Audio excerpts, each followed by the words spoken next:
Olá, turma. Sejam bem-vindos, né? Vamos seguindo aqui com a nossa série de vídeos, né?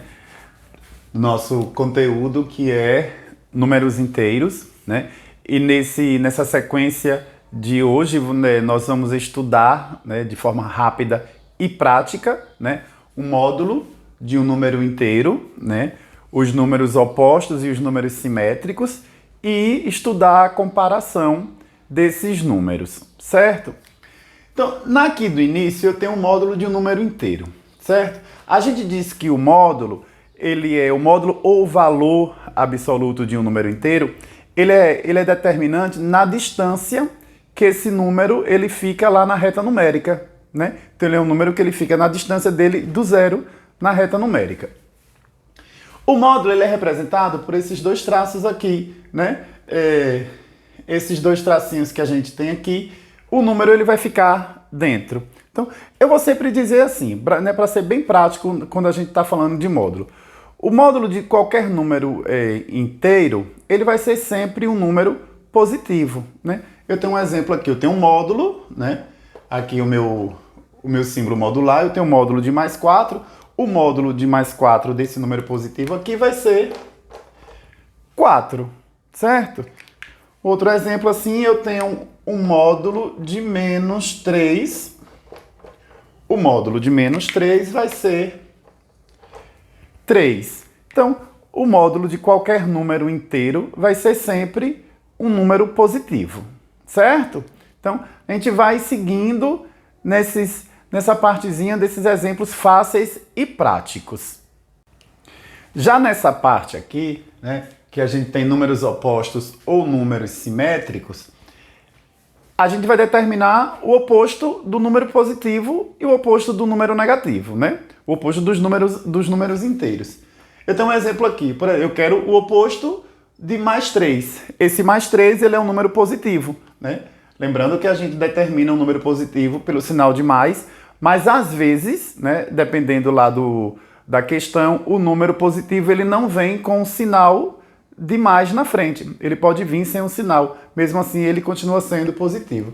Então, qual é o oposto de positivo? Negativo. Então, qual é o oposto de mais 3? Menos 3. O oposto é o contrário, né? Então, qual é o oposto de menos 13? Menos 13 é um número negativo. Quando a gente vai determinando esse número inteiro, que ele for um número negativo, obrigatoriamente ele tem que vir com o sinal de menos na frente. Então, o oposto de menos 13, qual é o oposto do negativo? O positivo. Então, o oposto de menos 13 é mais 13. Então, por geral, né, por regra, a gente diz assim, que o oposto do número positivo vai ser um número negativo, que o oposto de um número negativo vai ser um número positivo. Quando eu falo de oposto, eu também estou falando de simétrico. Então, qual o simétrico de mais 3? Menos 3. Qual o simétrico de menos 13? Mais 13. Já nessa parte aqui, né, de comparação de números inteiros, a gente tem uma regra básica que ele diz assim, entre dois números inteiros, quaisquer, o maior desses números, será aquele que está à direita do zero na reta numérica. Para determinar essa comparação desses números inteiros, a gente usa, né, os sinais de comparação, maior ou menor, e o sinal de igualdade, né? Então eu tenho alguns exemplos aqui simples e práticos que dá para a gente compreender direitinho isso aqui. Nesse primeiro exemplo eu tenho aqui mais 5 e menos 10. Eu tenho um número positivo e um número negativo. Então o que é que a gente vai dizer disso aqui? Que os números positivos eles serão sempre maiores do que os números negativos, né? O valor modular dele vai ser sempre maior. Então, mais 5 é maior que menos 10, porque mais 5 está à direita da reta numérica, né? Então, mais 5 é maior que menos 10. Aqui eu tenho 0 comparando com menos 10.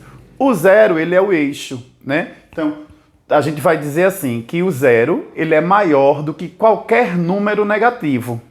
Independente do tamanho do valor do número negativo, o 0 ele vai ser sempre maior.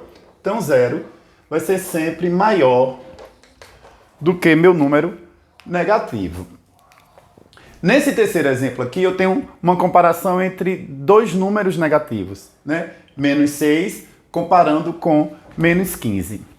Nesse caso, quando eu tenho dois números negativos se comparando, eu vou perceber qual número que fica mais próximo do zero, né? O número que tiver mais próximo do zero entre dois números negativos será o número maior. Então, menos 6 e menos 15, quem está mais próximo lá do zero? Menos 6. Então, menos 6 é um número maior que menos 15. Já nesse caso aqui, nesse quarto exemplo, mais 8 e mais 13. Eu tenho aqui uma comparação de dois números positivos. Quando eu tenho uma comparação de dois números positivos, eu vou dizer que o maior vai ser o que está mais distante do zero, né? Quem está mais longe do zero, né, lá do início da reta numérica, é que vai ser o valor maior. Então, mais 8 e mais 13, eu vou dizer que mais 8 é menor que mais 13, ou mais 13 é maior que mais 8. Nesse caso aqui, desse quinto exemplo, eu tenho mais 6, né, é um número positivo, e tenho 6 aqui. Esse 6 ele não tem sinal. Então, esse 6 ele também é um número positivo, só que ele não veio com sinal. Então, mais 6 e 6, eu vou dizer que eles são iguais, né? Apesar de ele não ter o sinal lá, ele continua sendo um número positivo. Então, essa é a parte, né, do que a gente precisa entender para a gente seguir, né, esse conteúdo de números inteiros. Então, o que é que a gente precisa fazer sempre agora? Estudar, rever os vídeos, né, praticar. É aquela máxima que a gente sempre diz. Matemática a gente só aprende praticando. Então, até a próxima!